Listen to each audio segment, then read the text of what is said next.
Assassin's Creed is finally set in Japan, and it has led to an instant classic. Shadows is the most refined, balanced, and impeccably produced game in the long-running franchise. As Yasuku the samurai and Naoe the shinobi, you'll help the people and fight the tyrants while shaping Japan's future. The delays were worth it. Ubisoft Montreal has crafted an epic tale. Featuring dual protagonists, Assassin's Creed Shadows allows you to play the way you want the majority of the time. To begin, you will switch between Yasuke and Naoe, as the story demands. After a few hours, it's all Naoe, all the time, until you progress deep enough into the story for Yasuke to re-enter the fray. From that point on, you can choose who you want to play as outside of a few major story missions, which will show you both of their perspectives. Naoe is a shinobi from the Aiga region. Her gameplay features the classic Assassin's Creed style, full of parkour, stealth, and assassinations. She is far and away the greatest athlete the series has ever seen. Standing roughly 5 feet tall, her agility and speed feel amazing to control. Yasuke is known as the Giant throughout the land. Standing an imposing 6 feet tall with broad shoulders, he fights like the brutes from past titles. While Naoe's stealth is good fun, Yasuke's brute force will make you feel like a monster. He can climb a bit, though finding most eagle perch synchronization spots will require Naoe's grappling hook and skills. I highly recommend doing Leaps of Faith, another series staple, with Yasuke. He's so damned big and heavy in his armor that, well, you should see for yourself. As amazing as the characters, story, gameplay, and music are, the star of the game is the world. Back at Gamescom 2024, I got to see a behind closed doors presentation on the improvements made to the Anvil engine. Wind, leaves, particulate, it's all real, and it has spoiled other games. It is a country of rough weather with distinct seasons. The Anvil engine handles all of it beautifully, with heavy winds blowing leaves of all different shades around and rain cascading off of roofs as it builds up on your character. I mostly played on GeForce Now to start with before shifting to Xbox Series X and PC once those builds were ready.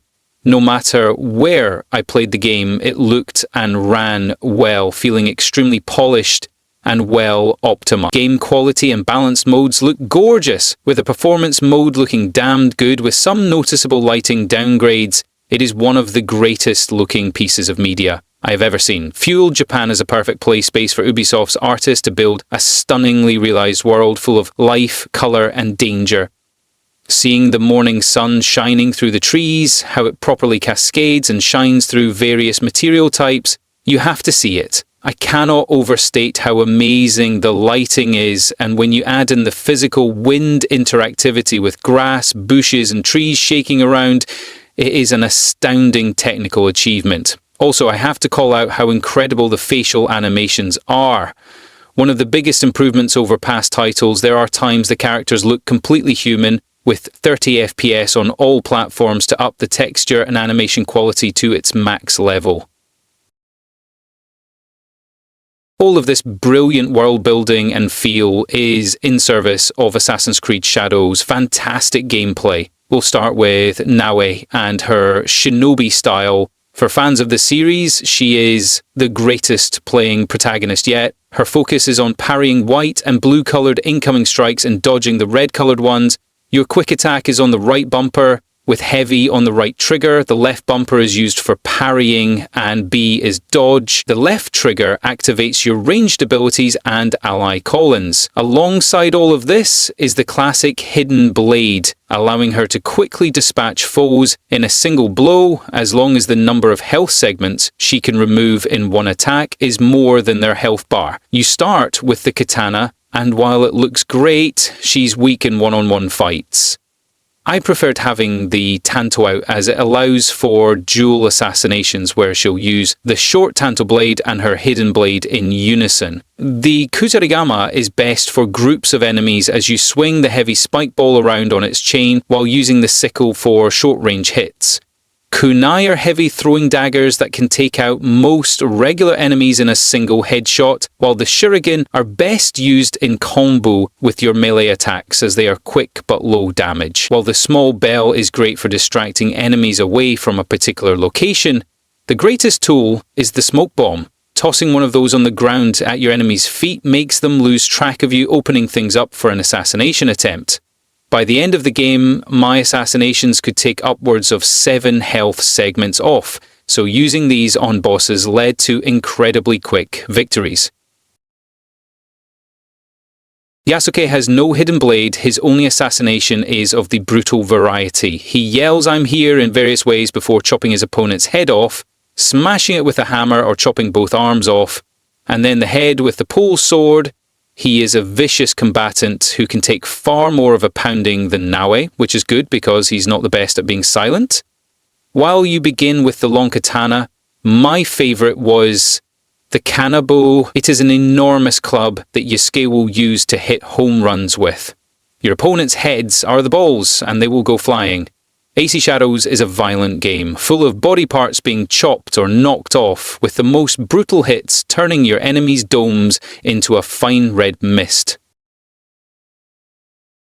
Naue and Yasuke both have 6 distinct skill trees, and each tree has dozens of nodes with a few active and many passive abilities. You can have 2 weapons and 2 active abilities equipped at any time on each. Your skills can be refunded for free whenever you choose, which allowed me to experiment with different playstyles without much fuss. I'd recommend focusing on adrenaline chunks, which are used for abilities, and health segments removed on assassination. Every tree has multiple levels, and to unlock these you'll need to complete various tasks given red icons across the map. These can be meditation sessions for Nayo, finding lost scrolls in temples, or horseback archery runs with Yasuke. The map has dozens if not hundreds of these activities, and I spent a long time on them to get the mind points necessary for unlocking new skills. Some may not appreciate the grind, but as I naturally found more than enough side activities throughout the main story, I think it is well done overall. The map in Assassin's Creed Shadows is enormous, spanning a decent chunk of mainland Japan. Utilizing the game's various fast travel points, you can hop between areas and find more activities without issue, and my god is there a lot to do. Shadows uses a new quest board system that slowly fills up with a series of circular zones or organization-specific quests. At the start of the game, you'll have your giant main antagonist collective circle and one for Naue. As you meet and unlock Yasuke, quests for him will appear. As you enter all of the game's dozens of regions and sub-regions, more and more quest circles will be unveiled. By the time the full credits had rolled, and I had played through the epilogue section, I was at roughly 50 hours. If I focused on just the main quest, I doubt I could have properly beaten things on normal difficulty in less than 30. With everything left on my map by the end and how the story leads to potential new adventures, I could see many having their 100+ hour playtimes like they did in Valhalla. Where that game suffered its pacing, Shadows does not. Never once did I feel forced to do side content. I focused on and did it because it was so damned good and fun. Yasuke and Nayo each have their own horses, and you can bring up a "take me here" guidance line, though there is no press a button to auto-travel along it anymore. I still had a solid 33% of the map left to explore after the credits rolled, with more areas and the factions within them littering my already enormous quest board. I don't know that the number of quests is that much higher than in past games. The layout is, though, and you now always see exactly how much you've completed every time you look to do something new in the game's vast, sweeping story. Assassin's Creed Shadows allows you 2 story options to start with: choose your own adventure or canon mode. I did the make your own story choices style during my preview and chose to play through the canon version of events for my review. For the RPG fans out there, you will get a surprisingly different version of events, including the potential losses of allies that do not occur in the canon version.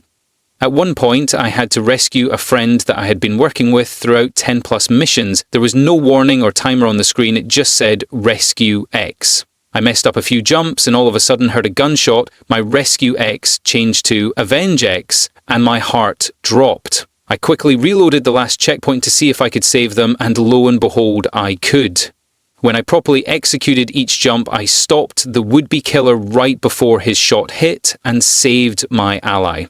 From that point on, they were an option to assist me in fights and spent their time with me at our home base. Shadow's story is full of choices and consequences. How do you choose to react, and what does that mean for the future? Can you forgive, and if so, was it the right decision? I saw that side of things in my preview of the game and admit, it's not what I come to AC games for.